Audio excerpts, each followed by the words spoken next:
What's up, Moose? So I don't know if this is gonna work. I just realized that this was on today. I totally forgot about it. Figured I'll try and share it if it'll play for me. If not, I'll just kill the live. But pretty exciting. What's up? What's up? Behind Rudy's Fairing, what's going on? Can you guys hear me okay? I'm using a different computer and I've never gone live on it, so I'm not sure how it is for you guys.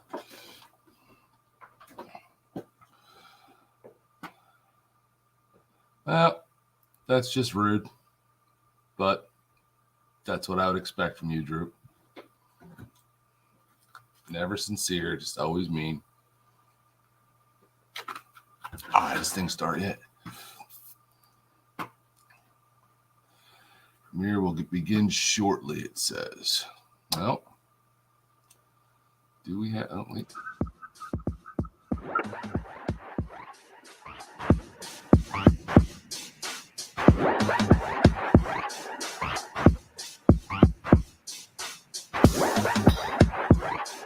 You guys able to hear?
CVO was really born out of the desire just to make the most ultimate custom motorcycle that we can as a company.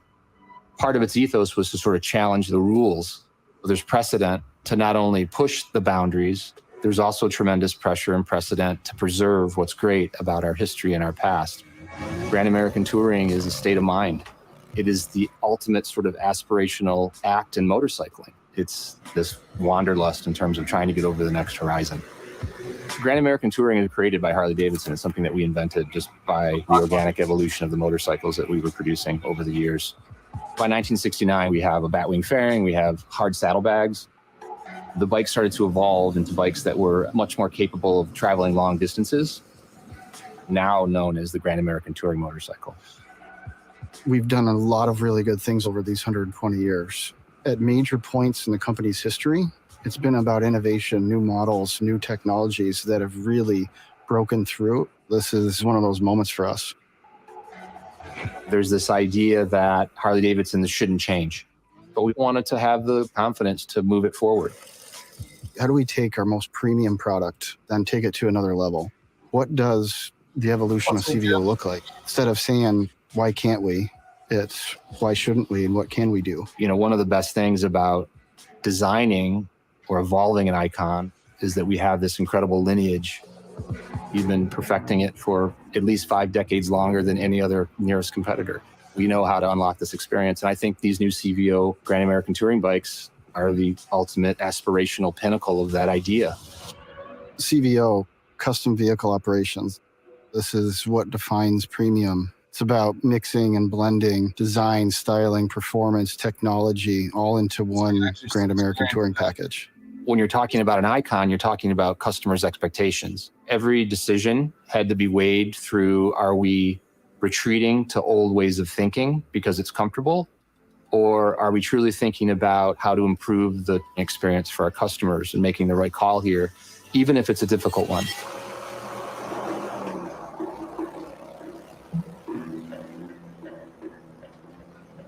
We're moving into a space of dynamic capability and making a motorcycle that embodies everything that you can embody about a Grand American Touring motorcycle, but does it in a way that contemporizes the experience.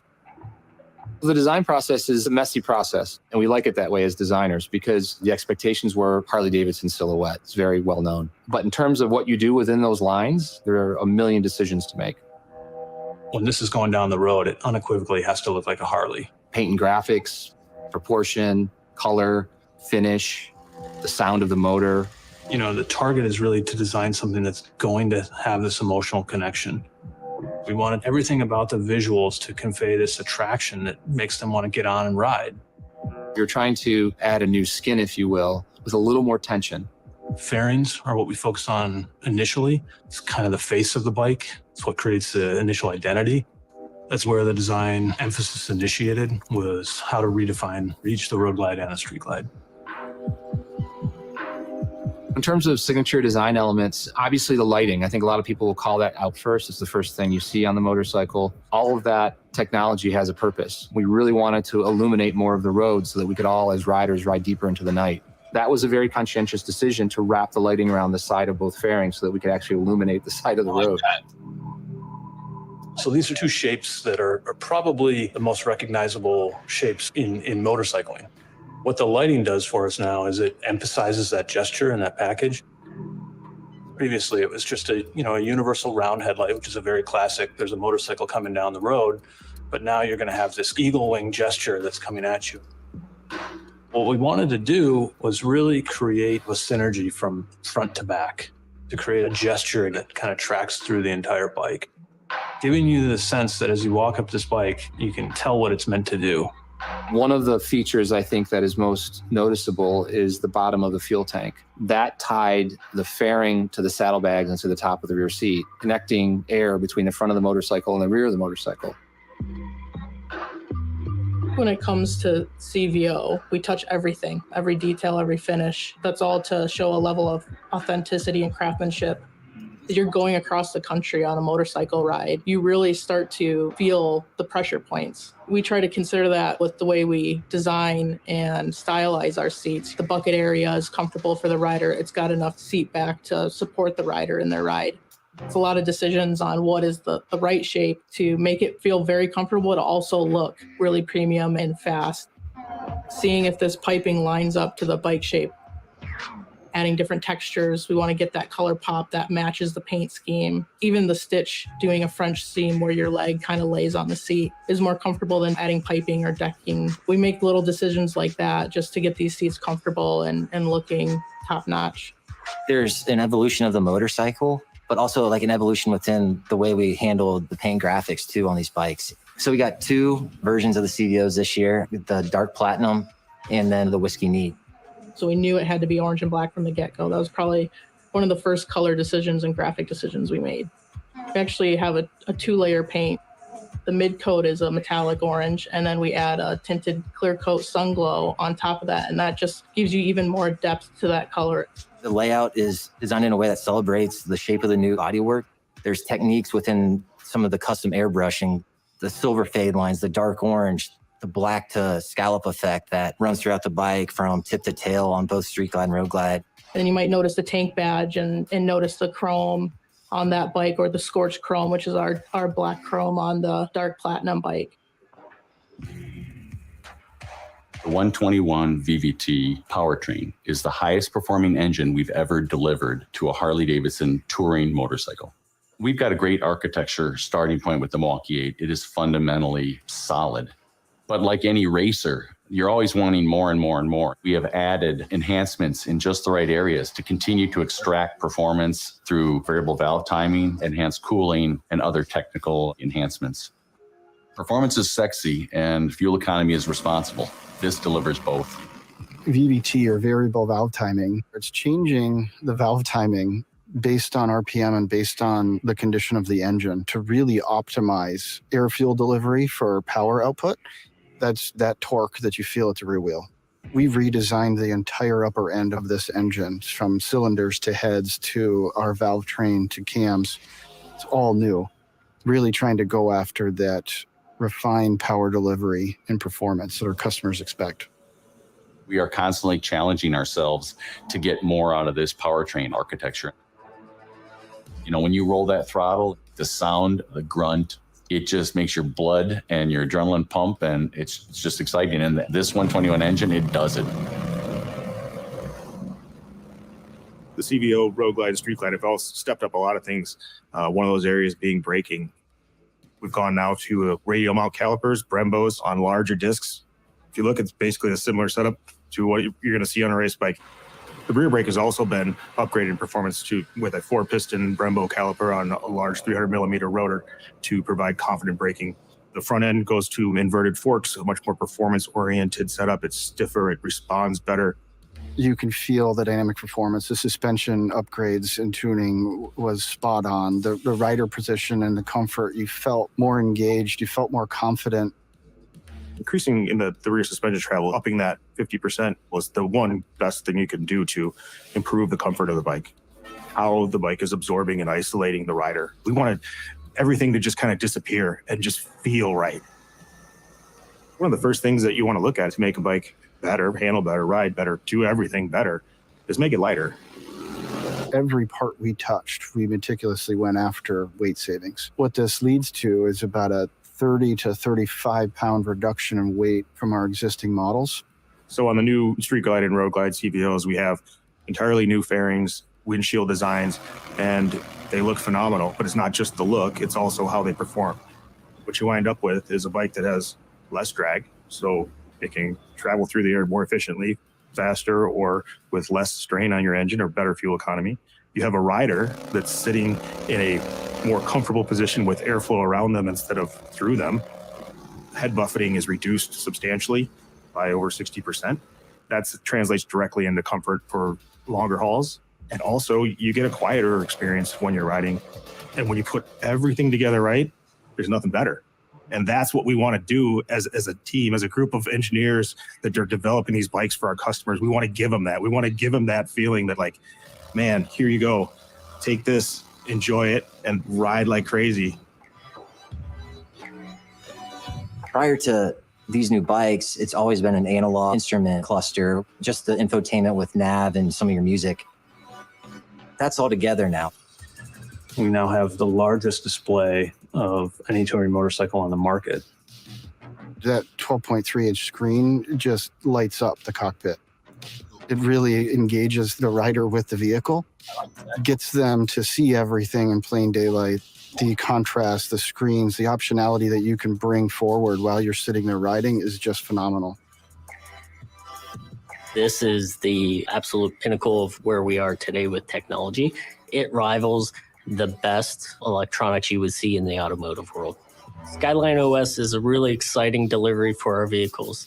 It's really the center of that rider experience for the new CVO Road Glide and CVO Street Glide. The touchscreen performance will operate in all weather conditions, whether it's rain, heavy glove, really to meet whatever you need. The new infotainment has 3 ride modes. It's touring, cruise, and sport. These ride modes are really pinnacle of tailoring your ride and what you're going to go out and do that day. The CVO Road Glide and CVO Street Glide are equipped with Stage 2 HD performance audio, powered by Rockford Fosgate. This includes 2 6.5-inch 3-way speakers in the fairings and 2 5x7 3-way speakers in the saddlebags.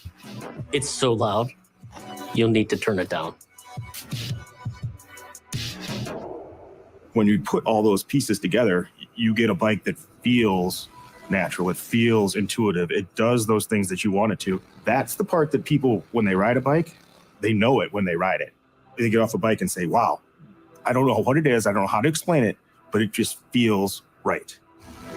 Our riders have very strong emotional connections to our product and to our brand, and that all stems back to, the experience they have when riding. That's where everything kind of clicks. I mean, if you think about the evolution of the bikes, all of the breakthroughs in terms of the capability of the motorcycle is really driven by rider interface and feedback from our customers. I think we've achieved the next historical move in our lineage. We have enhanced an already very refined and capable motorcycle. This is a culmination of countless hours of engineering, design, test, effort put into building these bikes and making these bikes. We're at the finish line here and we're ready to show the world and show the pride of this team and what that means to Harley Davidson, how we drive that next chapter. There are a lot of different ways to get to the right Grand American touring motorcycle. And there's emotion and gut and instinct and feel. It's the idea of making sure that every decision has a dash of rebellion in it, and every feature has a little dash of the history of our company. But at the end of the day, it really comes down to the same set of tools that the original designers who designed the first Harley Davidson touring motorcycles used. Is how does something make you feel?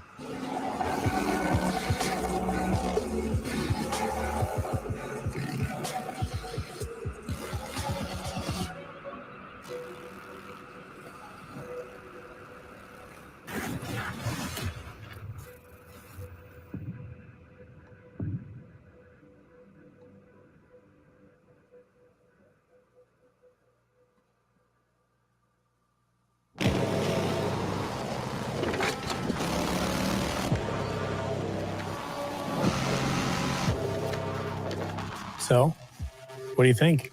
Damn. Holy shit.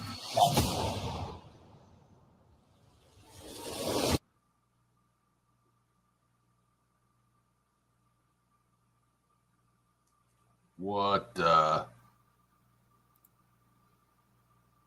well, that's it. What do you guys think?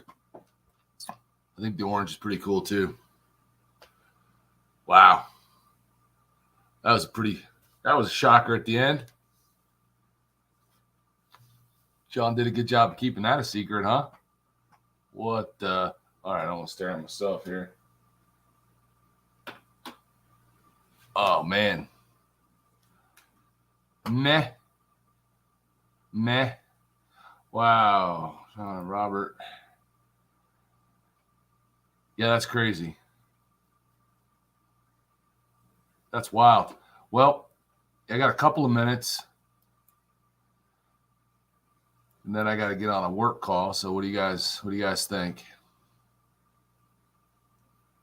I mean, I'm not spending the money on one, but I think they look awesome. Orange Street CD. Yep. Pretty cool video, though. It was well done, I think. They covered everything, I thought. Yeah, I like them, too. They even made the Street Glide look decent, which I didn't think was possible. Wow. You got to be kidding me, Drew. You're kidding, right? So all Harley does is get bashed for being behind on the tech for Indian and every other brand out there, and then they put tech in it, and you say this? Yeah. They probably all have more tech than they need, but we're a technology-based society, so why would they not? Definitely headed in the right direction. Yeah, I thought the video was really good. I think they do a good job, and they really covered everything on that one. Yeah. Well, you're gonna have the people that big dirty. You're gonna have the people that have to be first, but then you're gonna have the smart people that wait till they iron out the issues.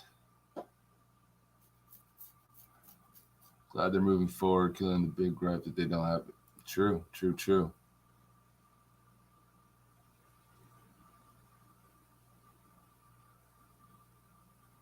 Yeah, I know I haven't heard you bash them. I'm just saying that's the majority of people are over here saying how they need to move forward and progress like everybody else. So I think you'd be drastically in the minority on thinking that they shouldn't put that stuff on there.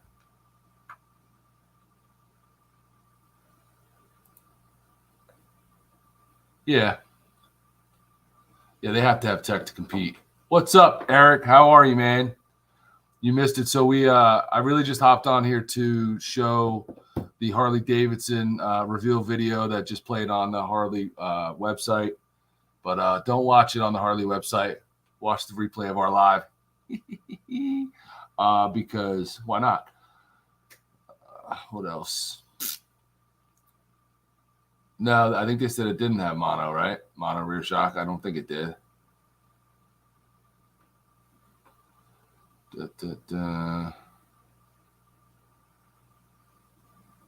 Harley Premiere CVO is over.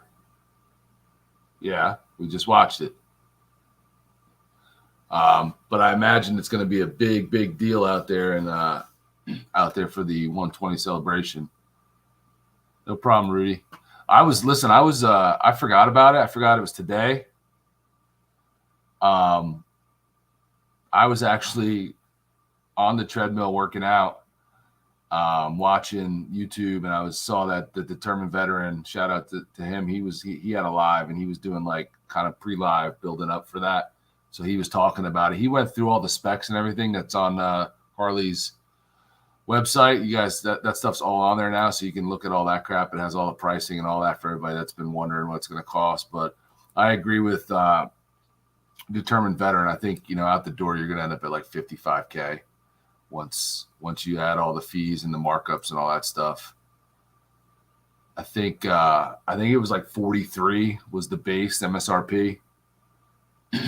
But then, like, if you get that whiskey orange, and I forget what they called it whiskey neat is what they called it, which was kind of cool color name. If you get that, that's like an extra 6 right there. Then you start talking about dealer markups and all that stuff. I don't see how you get out for less than 55.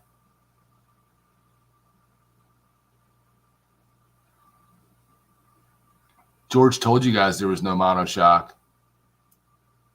He also told us it wasn't a CVO. So, shot the saddlebags off at spring over shocks. Yeah. I mean, I'm not a huge fan of the bags. I think George is. I'm not into the performance bag style, but I get why they did it. But I'd rather have stretch bags. I'm not popping wheelies. Your opinions usually do stink, Drew.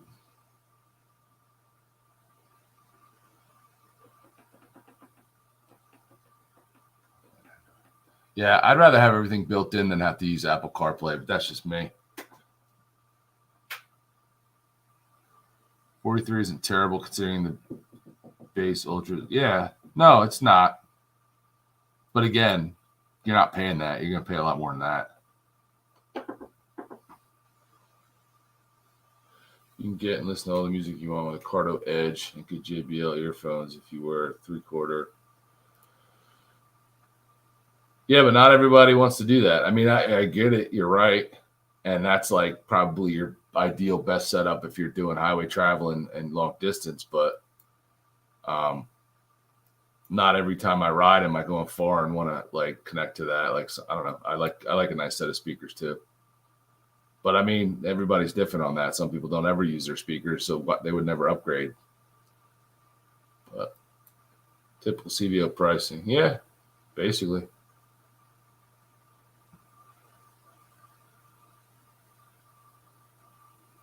Yeah, Ultra. Yeah, 35, not 45. I didn't even see that mistake. I think next model year after they build out their So,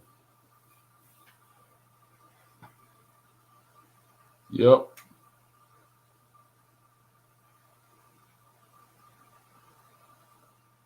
Huh. I guess that's a theory. I just think they look better. And I feel like you can fit more in them.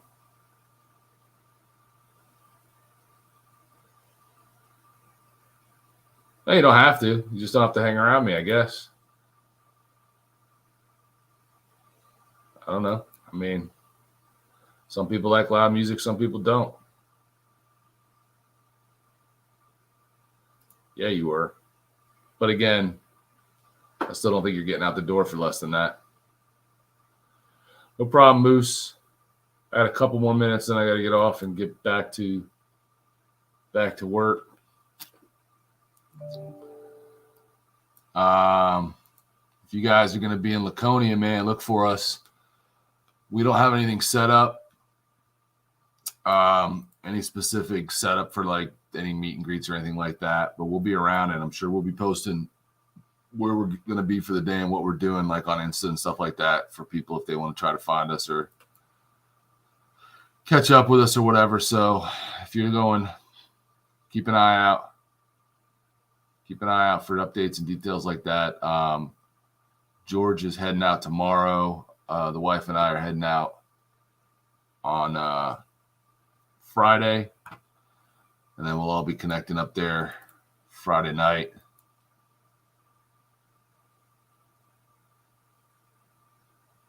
Yeah, so it's going to be a good few days. Hopefully the weather is not looking great right now, but I'm not going to worry about that. I mean, we're going to be doing a lot of riding, so we can try to plan to ride out of it, you know.